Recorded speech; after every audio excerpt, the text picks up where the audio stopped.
하나님이 이 새벽도 우리와 함께 하시는 줄로 믿습니다.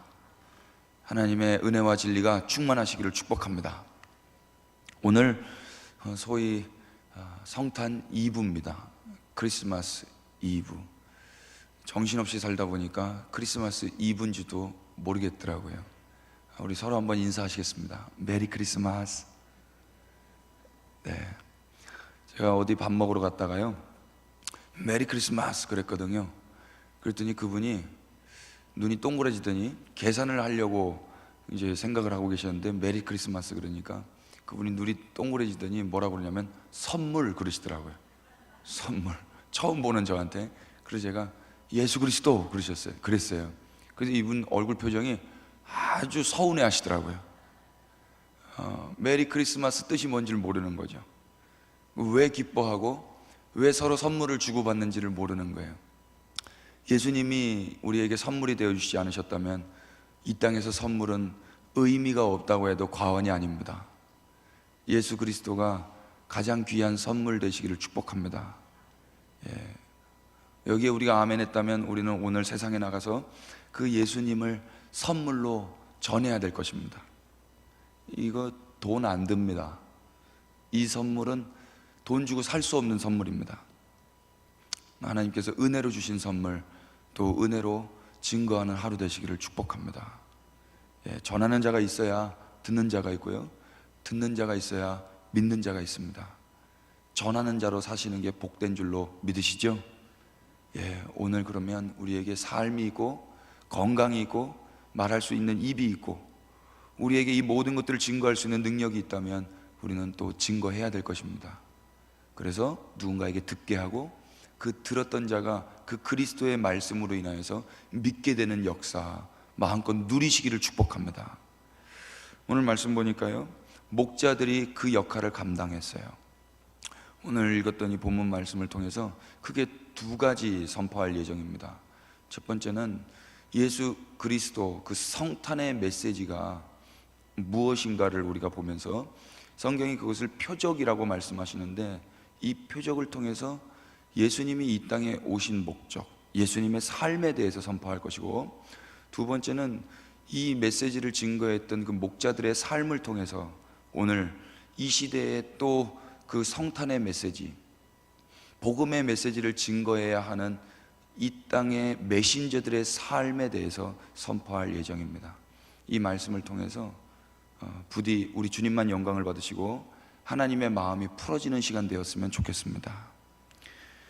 말씀을 잘 경청해 보십시오. 우리 8절 우리 다 같이 읽겠습니다. 시작. 그 지역의 목자들이 밤에 밖에서 자기 양떼를 지키더니. 아멘. 여기서 그 지역은 베들레헴입니다. 베들레헴은 몇 번 들으셨겠지만 베이트와 레헴의 합성어입니다. 베이트는 집이라는 뜻이고 레헴은 떡이라는 뜻입니다. 그래서 두 단어가 합해지면 떡집, 빵집이라는 뜻이 됩니다. 예수님이 태어난 곳, 그곳이 바로 베들레헴이었습니다. 예수님은 생명의 떡이셨죠. 떡은 보라고 있는 거예요? 먹으라고 있는 거예요? 먹으라고 있는 거죠. 예수님이 떡으로 오셨다라는 것은 우리에게 잡아먹히시기 위해서 오셨다라는 것을 암시합니다. 그래서 태어나신 그 장소도 그 떡집에서, 그 지역에서 태어나시는 거예요. 그 지역의 목자들이 밤에 밖에서 자기 양떼를 지킵니다. 목자가 양을 지킨다고 합니다. 목자가 양을 지키는 이유는 무엇입니까? 반려양으로 일평생 같이 살기 위해서 지킬까요? 아니면 잡아먹기 위해서라든지 아니면 제물로 바치기 위해서 지키든지. 왜 목자는 양을 지킬까요? 반려양으로 오래오래 행복하게 잘 살기 위해서 지킬까요? 아니면 잡아먹기 위해서 지킬까요? 잡아먹기 위해서 지킵니다. 또 성전에 제물로 바치기 위해서, 하나님께 제물로 바치기 위해서 양을 잘 지키는 거예요. 목자는 양을 결국에는 잡아 죽이는 자입니다. 결국에는 죽이기 위해서 잘 지키고 있는 거예요. 예수님이 이 땅에 어린 양으로 오셨습니다. 어린 양으로 오신 이유는 왜 오셨을까요? 영원토록 어린 양 잘 이렇게 보라고 오셨을까요? 아니면 그 어린 양 잡아 먹으라고, 잡아 먹히기 위해서 오셨을까요? 예수님 떡으로 오셨던 것처럼 양으로 오신 이유도 그 양 잡아 먹히시기 위해서 이 땅에 오셨습니다.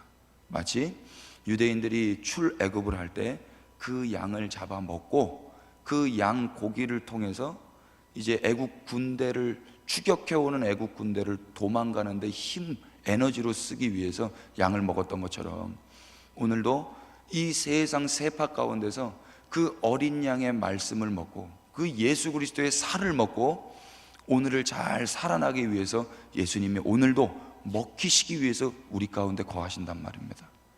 예수님 잘 드시기를 축복합니다. 너무 잘 아멘이 없으셔가지고 당황스러운데, 너무 불경스러우셨나요? 아니에요. 예수님 우리에게 친히 내어 주셨습니다. 예수님 하나님의 화목제물 되셨습니다. 화목제물은요 잘 먹혀야 되는 거예요. 그래서 목자들이요 양을 지키고 있는 겁니다. 이것이 한 가지의 표적이 될 것입니다. 9절 10절 우리 다 같이 한번 읽어보겠습니다. 주의 사자가, 시작. 주의 사자가 곁에 서서 주의 영광이 그들을 주로 비추매 크게 무서워하는지라. 천사가 이르되 무서워하지 말라. 보라, 내가 온 백성에게 미칠 큰 기쁨의 좋은 소식을 너희에게 전하노라. 아멘. 천사가요 큰 기쁨의 좋은 소식을 누구에게 전했습니까? 목자에게 전했습니다. 목자, 선지자, 왕, 제사장, 어떤 훌륭한 드러나 있는 유명한 사람들에게 전한 게 아니고 이름도 나오지 않는 그 목자들에게 전했습니다. 당시의 목자들은 그렇게 중요한 역할은 아니었다 그러죠. 천대받는 시민의 한 사람이었다라고 학자들은 이야기합니다. 이것이 우리에게 큰 은혜가 돼요. 성탄의 메시지가 누구에게 전해지는가? 성탄의 메시지는 이름도 없이 빛도 없이 그냥 일개 소시민에 불과했던 그 목자들에게 전해졌습니다. 여러분, 오늘 이 새벽도 이 성탄의 메시지는 우리에게 전해지고 있습니다. 우리가 그렇게 훌륭한 사람이 아님에도 불구하고, 그렇게 근사한 사람이 아님에도 불구하고, 하나님 보시기에도 그렇게 우리가 내세울 게 없는 사람임에도 불구하고 하나님의 은혜가 충만하셔서 오늘 우리에게 예수님의 복된 소식이 전해지고 있습니다. 하나님 이 은혜를 우리에게 주셨습니다. 이 은혜를 마음껏 누리시고 받은 바 은혜 받은 자답게 오늘도 세상에서 당당하게 살아가시기를 축복합니다. 큰 기쁨의 소식이 뭐예요? 예수님이 떡이 되어서 먹힌다는 거고요, 예수님이 양으로서 화목제물로 잡아 죽이게 된다는 것을 암시하는 거고, 양으로서 결국 우리에게 먹히게 된다는 소식입니다. 이 소식, 온 세상에 미칠 큰 기쁨의 소식이었습니다. 11절 보시면 그 표적을 조금 더 우리가 알 수가 있는데, 다 같이 오늘, 시작. 오늘 다윗의 동네에 너희를 위하여 구주가 나셨으니 곧 그리스도 주시니라. 아멘. 다윗의 동네 베들레헴입니다. 이 말씀은 약 몇백 년 전에 미가서에서 이미, 미가라는 선지자를 통해서 이미 예언되었던 말씀입니다. 시간이 되시면 미가서 5장을 꼭 한번 읽어보십시오. 이미 예언되어 있었어요. 그 하나님의 말씀이 예언되어 있었는데 하나님이 일하시는 방법은 거의 비슷합니다. 하나님은 말씀하시고 그 말씀하시는 것을 이루시는 분이시죠. 그래서 성경을 잘 관찰하시면 이미 성경에 기록되어 있는 것은 앞에 어느 때에 하나님이 이미 말씀하셨던 것입니다. 그래서 미가서 5장 2절에 이 말씀을 예언하셨고 그 말씀을 지금 여기에서 이루고 계신 거예요. 우리 하나님은 말씀하시고 말씀을 이루시는 분이십니다. 이 하나님을 믿으실 수 있기를 축복합니다. 그래서 다윗의 동네에 너희를 위하여 구주가 나셨다. 그분이 누구냐? 곧 그리스도 주시다 그래요. 그리스도는 일반 명사로 했을 때는 뭐 기름 부음 받은 자라고도 표현할 수 있지만 고유 명사로 했을 때는 왕으로 번역을 합니다. 그래서 왕이 나시고 주가 나시는 거예요. 왕이 나시고 주가 나시는 거. 너무나 넌센스인데요. 왕과 주가 나시는데 그분이 먹히기 위해서 나시고 그분이 죽기 위해서 나시는 거예요. 화목제물 되시기 위해서 나시고 생명의 떡으로 잡아 먹히기 위해서 나시는 거예요. 이런 분은 우리 주님밖에 없으십니다. 그리고 12절 보시면 조금 더 그 표적에 대해서 구체적으로 이야기합니다. 다 같이 너희가 시작. 너희가 가서 강보에 쌓여 구유에 뉘어 있는 아기를 보리니 이것이 너희에게 표적이니라 하더라. 아멘. 그 그리스도, 그 주, 그 왕으로 나시는 분을 이제 목자들이 보게 될 텐데 그 예수님의 모양이 어떠한지 12절이 이렇게 증언합니다. 너희가 가서 강보에 쌓여 구유에 뉘어 있는 아기를 보리니. 어디에 쌓여 있다 그래요? 강보에 쌓여 있습니다. 강보는 빳빳한 천이에요. 이 쌓여 있다라고 번역한 헬라 말이 스파르가노인데요. 스파르가노 뜻이 뭐냐면 꽁꽁 묶여 있다라는 뜻이에요. 꽁꽁 묶여 있다. 애기들, 제가 어렸을 때 우리 애기들 태어났을 때 보니까 이렇게 꽁꽁 이렇게 묶여서 머리만 이렇게 나와 있더라고요. 그게 참 귀엽기도 하고 신기하고 오묘하기도 하고 그랬었는데, 왕과 주가 되어서 이 땅에 소망 없는 이 땅에 소망을 주시기 위해, 생명을 주시기 위해 오시는 그 하나님이 이렇게 꽁꽁 묶여 있는 거예요. 꽁꽁. 마치 예수님이 십자가에 이렇게 매달려 꽁꽁 묶여서 어디로도 도망갈 수 없는 그런 묶여져 있는 재물처럼 우리 예수님 이 땅에 묶인 채로 오시는 겁니다. 꽁꽁 싸 묶여서. 누구 때문에 이렇게 묶이시는 겁니까? 이 땅에 묶인 자들을 풀어내시기 위해서, 묶여있는 자들을 자유와 해방을 주시기 위해서 예수님이 이 땅에 묶인 채로 오시는 겁니다. 이것이 표적이 되는 거예요. 표적. 여러분, 오늘도 우리가 이렇게 자유를 누리는 것은 주님의 묶임 때문임을 기억하실 수 있게 되기를 축복합니다. 이걸 기억하는 게 복된 자인 거예요. 이걸 기억하지 않으면 자기 잘난 맛에 자유와 해방을 누리는 줄 알아요. 아니요, 우리가 잘나서가 아니고 우리 주님이 묶이셨기 때문에 우리가 자유를 누리는 것입니다. 그래서 이걸 아는 자, 이걸 기억하는 자는 오늘 하루도 그 묶이신 주님을 찬양하는 것입니다. 할렐루야. 두 번째는 뭐라고 이야기합니까? 우리 주님 구유에 뉘어 있었다 그래요. 구유는 뭐예요? 말밥통이죠. 짐승들의 밥그릇입니다. 그 밥그릇에는 뭐가 담겨져 있어야 돼요? 짐승의 밥이 있어야 되잖아요. 그런데 거기에 누가 있다고요? 우리 예수님이 묶여 계신 거예요. 묶여 있으니까 짐승이 먹으면 도망갈 수 있어요, 없어요? 없죠. 묶여 있으니까. 짐승은 그걸 먹고 이제 사는 거예요. 짐승과 사람의 차이가 무엇입니까? 짐승은 영이 없어요. 영이 없기 때문에 기도 같은 거 못합니다. 예배 못 드립니다. 예배는 영과 진리로 드리는 거거든요. 예배는 감정으로 드리는 게 아니에요. 예배는 육으로 드리는 게 아니에요. 하나님은 영과 진리로 예배하는 자를 찾고 계십니다. 그 짐승과 사람의 가장 큰 차이는 이 영이 없다라는 거예요. 사자가요, 토끼 잡아먹고 기도하는 거 보셨어요? 토끼가 사자에게 안 잡아먹히고 감사기도 하는 거 보셨습니까? 짐승들은 그런 거 하지 않아요. 짐승들은 본능에 의해서 그냥 잡아먹어요. 그래서 사람도요, 그 안에 영이 없으면 감사기도 하지 않아요. 하나님께 감사하지 못해요. 근데 영이 있는 사람, 하나님의 영으로 말미암아 사는 그리스도인들은 감사할 줄 압니다. 예배드릴 수가 있습니다. 하나님을 높여드릴 수가 있단 말이에요. 근데 짐승은 그걸 못해요. 짐승은 그 짐승의 밥통에 이제 생명의 떡이 잡아 먹히기 위해서 오시는 거예요. 거기에 왜 여기에 계시는지 아시죠? 그 윗구절 보시면은 2장 7절 한번 보십시오. 2장 6절 7절 우리 다 같이 시작. 거기 있을 그때에 해산할 날이 차서 첫 아들을 낳아 강보에 싸서 구유에 뉘었으니 이는 여관에 있을 곳이 없음이러라. 아멘. 애를 낳으면은요, 대체로 다 축복받아요. 아이를 보면 거의 다 축복해 줍니다. 예쁘다, 축복해, 귀하다. 임신한 여인을 보면 그 여인을 대체로 다 축복해 줍니다. 그런데 예수님 이 땅에 축복받고 태어나지 않으셨습니다.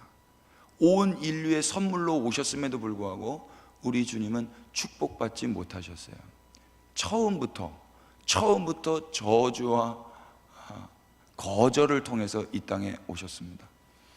그런데 우리가 예수님을 거절한 그 사람들을 섣불리 뭐라고 하기는 좀 그래요.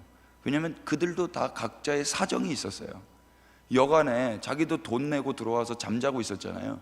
그런데 예수님 그 가족 일행이 문 열어달라고, 나도 급하니까 좀 문 좀 열어달라고 했을 때 그들이 문 안 열어준 거에 대해서 우리가 섣불리 정죄할 수가 없어요. 각자에게 다 사정이 있고 다 형편이 있단 말입니다. 그래서 예수님에게 문 못 열어준 거 우리가 이해할 일이에요. 오늘 우리도 그렇잖아요. 예수님, 저도 사정이 있어요. 예수님, 저도 형편이 있어요. 그래서 예수님 문 못 열어드려요. 예수님 사정 못 받으려요. 우리도 그러잖아요. 그런데요, 정당화될 수는 없어요. 이렇게 합리화해서도 안 되는 거예요. 왜냐하면 그분은 왕이시기 때문에 그렇습니다. 왕이 오셨는데 우리의 사정과 형편을 말하는 건 그분을 왕으로 인정하지 않는 거예요. 그분을 왕으로 믿지 않는 거예요. 그래서 사람들이 예수님을 왕으로 믿지를 못했어요. 그도 그럴 것이, 예수님은 왕이심에도 불구하고 왕처럼 오지 않아요.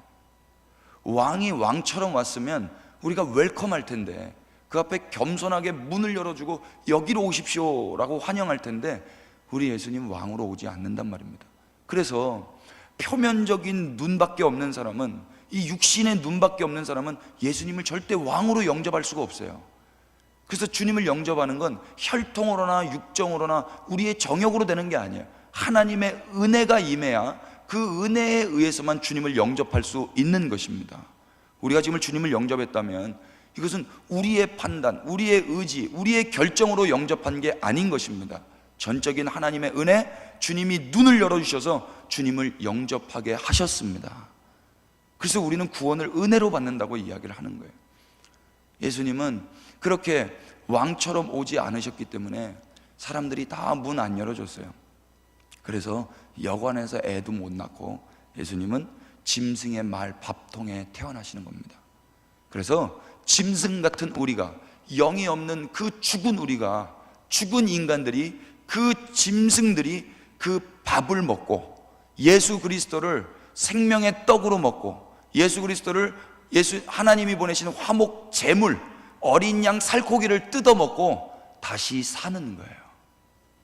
이것이 은혜입니다. 이것을 성경이 뭐라고 이야기합니까? 12절에 이것이 너희에게 표적이니라, 세메이온, 이것이 너희에게 표적이 된다 이야기예요. 예수님의 삶을 통해서, 예수님이 이 땅에 오신 이 어떤 모양들을 통해서 예수님의 삶의 어떤 복선, 그 암시가 나타나 있는 것이고, 예수님이 누구신지 우리는 유추할 수가 있는 거라는 거예요. 근데 이 표적을 깨닫는 자만 깨닫는 거예요. 귀가 있는 자만 듣는 것입니다. 여러분, 오늘 하루 예수님이 이 땅에 오셔서 하신 일이 무엇인지 깊이 묵상하시는 크리스마스 이브 되시기를 축복합니다. 예수님 생명의 떡이셨고 예수님은 짐승들에게 잡혀 삼켜지시는 그런 하나님의 화목 제물이셨어요. 그 주님 때문에 오늘 우리가 이렇게 자유를 누리며 있는 것입니다. 주님은 꽁꽁 묶여 오셨어요. 그래서 우리가 오늘도 해방을 누리고 있는 것입니다. 오늘 이 주님만 찬양하시는 하루 되시기를 주님의 이름으로 축복합니다. 한 가지만 더 보죠. 목자들을 좀 주목해 보십시오.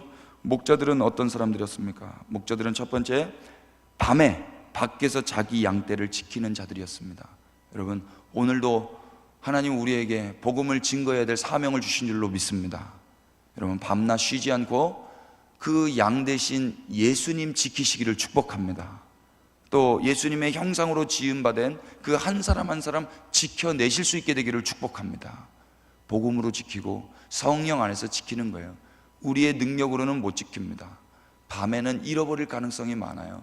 밤은 어둠은 원수 마귀가 침투할 가능성이 많아요. 그런데요, 예수님이 우리와 함께 하시고 주의 영으로 충만하다면 넉넉히 감당하게 될 줄로 믿습니다. 이 목자들은 천사들을 봤습니다. 천사들을 봤는데 그걸 가지고 간증하며 돌아다니지 않았어요.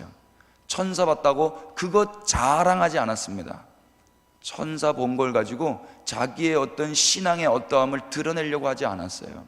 그저 자기가 해야 할 일에 집중하면서 충성되게 사명을 감당했습니다.